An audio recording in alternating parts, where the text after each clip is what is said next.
Welcome to another episode of Preparing for the Unexpected. I'm your host, Alex Fullick, and as always, we like to talk about things related to crisis management, resilience, business continuity, emergency management, COVID, well-being, anything that helps you, your organization, or your community prepare for, respond to, and overcome adverse situations. I'd like to thank everybody at Stone Road for sponsoring today's show. And if you'd like to be a guest on the show, please feel free. You can find me on LinkedIn. I am the only Alex Fullick there. I'm really easy to find, and I do respond to everything I get. As many of you know, over the last 5+ years of doing this show, you know I love to read. And a little while back, I came across a book called Managing for Resilience. And it's edited by Monique Crane. So thank you, Monique. And there's a lot of great essays in here. And I think it was the second one that caught my attention almost immediately. And it is called The Right Stuff, Employee Characteristics that Promote Resilience. And I'd like to welcome to the show today one of the co-authors of that article, Dr. Robert Sinclair. Dr. Sinclair, welcome to the show. Well, thank you very much for having me. I'm real happy to be here, and I think it's always interesting to get a chance to talk about resilience-related research. Well, I could tell this is how prepared Dr. Sinclair is. He even sent me a paper for some more background information, which I'm sure we'll probably reference a couple of times here too, which lots of great information in the paper as well, not just the article. Now, I know we've touched base and I've gone through your bio and everything, but could you take a minute or two and just tell us a little bit about yourself, what you do, and how you got into what you do? Sure. So I'm currently a professor of industrial organizational psychology at Clemson University in South Carolina. My area of research is called occupational health psychology. So I study really anything about how the workplace affects employee health. And primarily what I pay the most attention to is topics related to economic stress. So this is issues like money and job insecurity and how they create stress for employees. Creating healthy climates at work, which is about sort of employees' perceptions about their whether their company prioritizes health and safety issues. And then kind of a grab bag of other topics that I would just call sort of high-risk occupations. And that's been some work, some research consulting with the military. That's been some research in healthcare, both with emergency medicine physicians and nurses, and kind of a variety of other occupations that have some kind of risk associated with them. And that work kind of led me to the resilience work. I think was really getting interested in some work with the United States Army, where they were interested in a characteristic called hardiness, which maybe we can get into a little bit more later, but essentially a personality characteristic that they thought they could promote in military personnel that would help them deal with combat stressors and without becoming a stress casualty. So that's kind of the shorter term, and I won't give you my full life story, but the longer term version of it is that I did my PhD at Wayne State University, which is in Detroit, Michigan. And there was a heavy organized labor presence and many academics and other people that were doing organized labor research. And so really my interest in occupational health stemmed from being around a lot of people at that university who were interested in how working conditions affect employee health and well-being. And so that's kind of led me down this career. And so resilience is one of these topics we get into on the person side about kind of what person characteristics affect occupational health. And then there's a whole series of other things that we talk about in terms of environmental conditions that affect employee safety, health, and well-being. Well, I'm really glad to have you on the show. As I said, when I read just the title, I knew, oh, this is going to be an interesting essay. You know, the exact title, Employee Characteristics that Promote Resilience. Right. In business continuity and operational resilience and organizational resilience and all these other different groups that are out there talking, they're all focusing on resilience so much. So my first question to you is, how do you define resilience?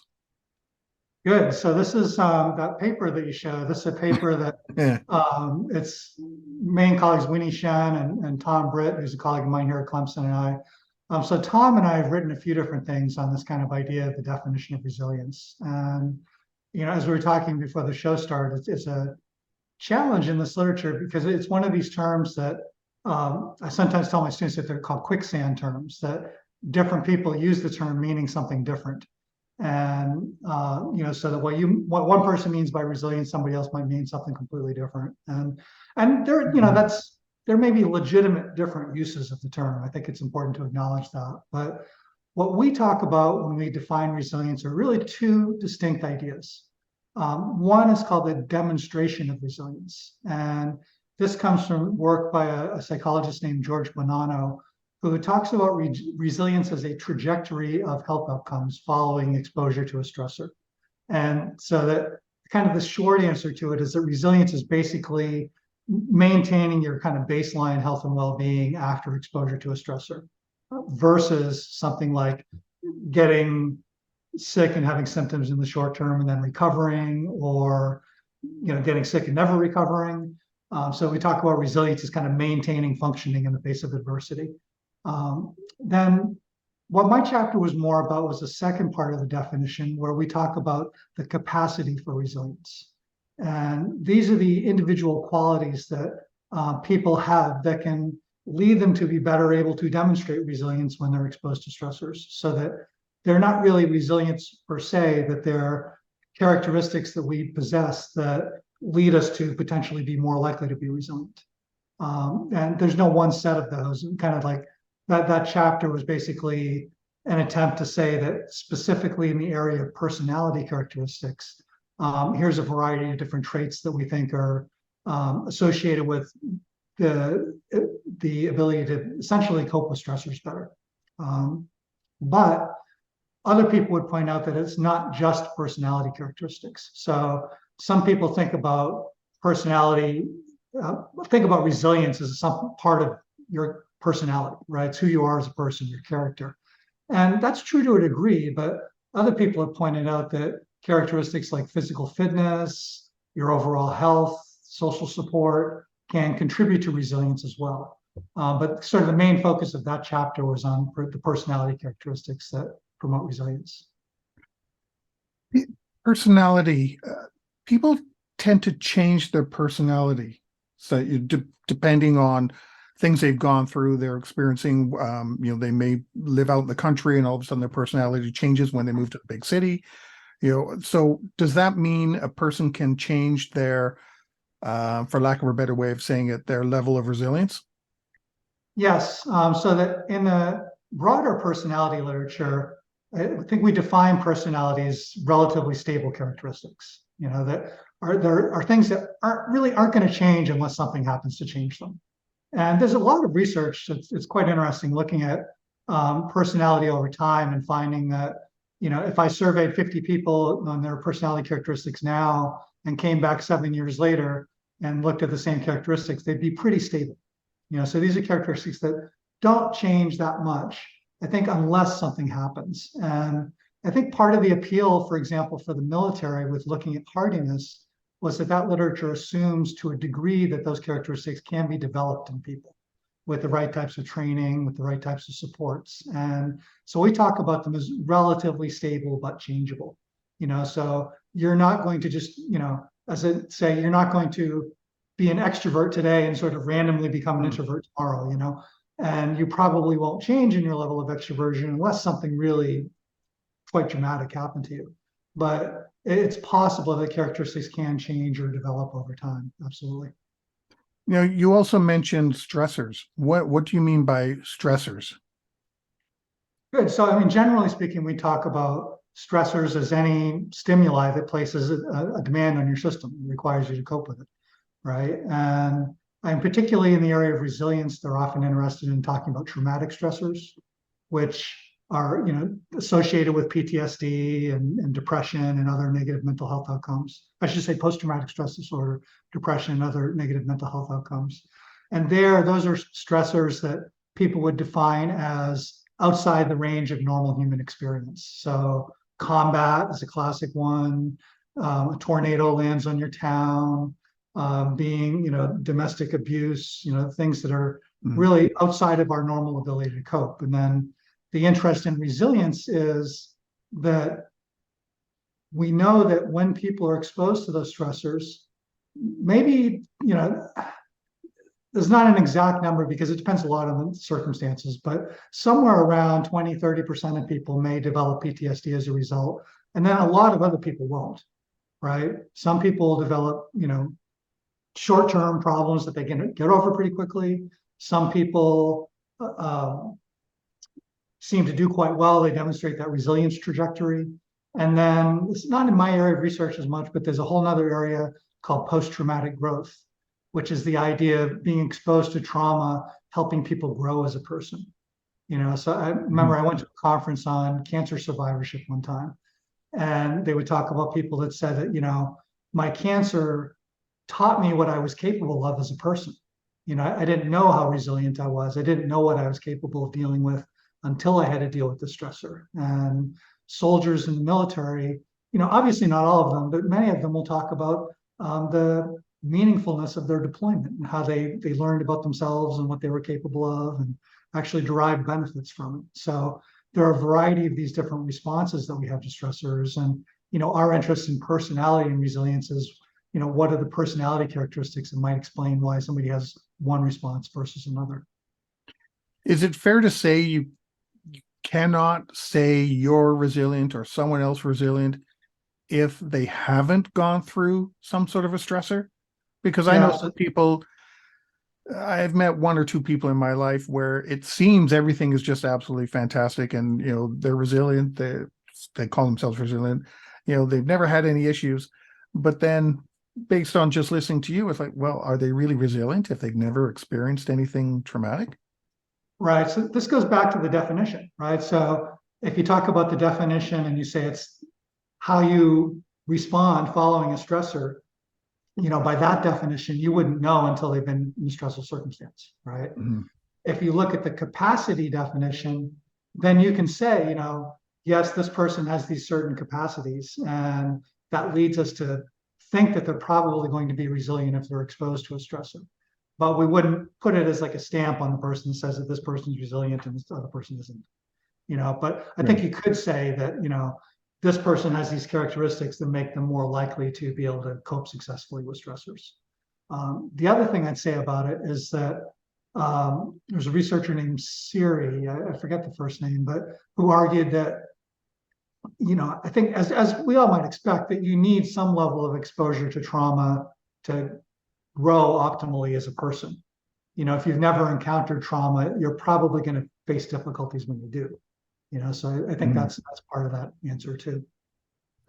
I'm curious because you were talking different characteristics for individuals and how that can and may not, depending on the situation, help with a person's ability to be resilient. And if each person is different, why do some organizations and their leadership then say we're resilient if everybody is different? How can you say you're a resilient organization or whatever the case may be, when everyone is different and you're not going to know what everybody is like? Yeah, no, it's a good question. I think one part of it is that there's a levels of analysis issue where, some people use the term resilience to talk about organizations, and the general meaning is the same. To what extent can an organization deal with crisis or whatever? Yeah. But then psychologists are talking about resilience in terms of a person characteristic or a set of characteristics. And, I wouldn't say that, I think psychology is really somewhere between everybody is different, unique, special snowflake, and then everybody is all the same, right? That I think the way that we think about most things in psychology is that there are sets of characteristics that are common to most people. I'll try not to give you my 45-minute personality lecture on this, but there's some characteristics that we think are sort of common to all human beings, right? An example would be what we call the law of effect, which is that we tend to do things that we get rewarded for. We tend not to do things that we get punished for. That's basically a human characteristic. Then there's sets of personality characteristics that are they're common to all people in that we all have some level of them. a good example is extroversion, right? So you can characterize people as somewhere on a spectrum of extroversion to introversion, and everybody falls somewhere on that spectrum, but there's certainly, it's not that everybody is completely unique in their extroversion, right? That you may be just as extroverted as these three other people over here. And, so I think maybe you might say that different people have different combinations of qualities, right? But there's, I think, common themes in personality in terms of the characteristics that we focus on in describing people. Then I think the other part of it is that psychology, when we study individual differences, whether it's with resilience or some other topic, at a research level, we're looking at groups of people rather than a person, right? So if I say that emotional stability as a personality characteristic is associated with better coping with stress, which there's all kinds of research that would show that. It's not a controversial statement. What I'm saying is that statistically, on average, people who tend to be higher in emotional stability also tend to be better able to deal with stressors, right? Mm-hmm. But that doesn't speak to any one particular person within, a research study. It's kind of in a probabilistic sense on people as a whole. How does an emotionally stable person deal with stressors compared to a more kind of neurotic individual? So, we're really making statements about groups of people as a whole. For an organization that's for example, using a personality test to hire people, if they were doing that, they would basically be doing it based on kind of a probability expectation that people that score higher on this test in general are going to be better able to cope with the situations that they face at work in general. And I think that's the way we would talk about it in industrial psychology, rather than saying that everybody in this organization is resilient all the time. Right? Mm-hmm. Yeah, I think that's I've been seeing more and more of that lately. People taking personality type tests as trying to get a new role. Yet I've always struggled myself, wondering. But some people just get nervous on tests and don't do well. Period. It doesn't matter if they're an introvert, extrovert, smarter than someone else, or when it comes to a test, it doesn't truly reflect who they are as a person. So I think that's part of the same thing when it comes to resilience. Well, using you and I as an example, we could have the exact same situation and you will respond better than I will. But in another situation, I respond better than you. So who's resilient, who's not? Right. That's a tricky one.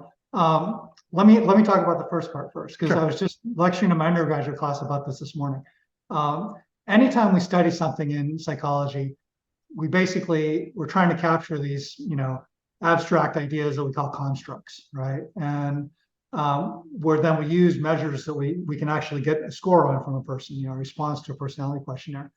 And so what I talked to my students about this morning was that response that a person gives is going to be a function both of the target, whatever you're trying to capture, and some of those measurement factors. Like you mentioned, test anxiety is a classic one. The research question is a question of degree. So it's not either it's a good test or it captures test anxiety. It's in general, how much does test anxiety influence somebody's responses versus their actual standing on that construct. And, that's a whole research literature that depends on, different measures do a better job of establishing that. Some are very good and have a lot of evidence to support them. Some are maybe more questionable. So it's very much an answer that differs depending on, what you're testing. And then the question about different circumstances, yeah, I think is spot on in the sense that I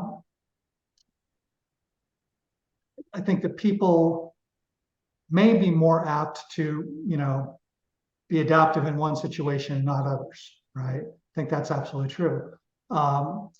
In the study of personality characteristics and resilience, we're kind of saying in general, so that, across a variety of situations, if you have this characteristic, you're going to probably do better, right? But it doesn't guarantee, I don't think they say it with the level of certainty that says in every situation that you might face, you're going to, that Bob is going to outperform Alex because, Alex probably has some other characteristics that enable him to perform well in certain situations, Mhm. and like experience, right? You're going to be much better on a podcast because you've been doing it a lot more and a lot longer than I have, right?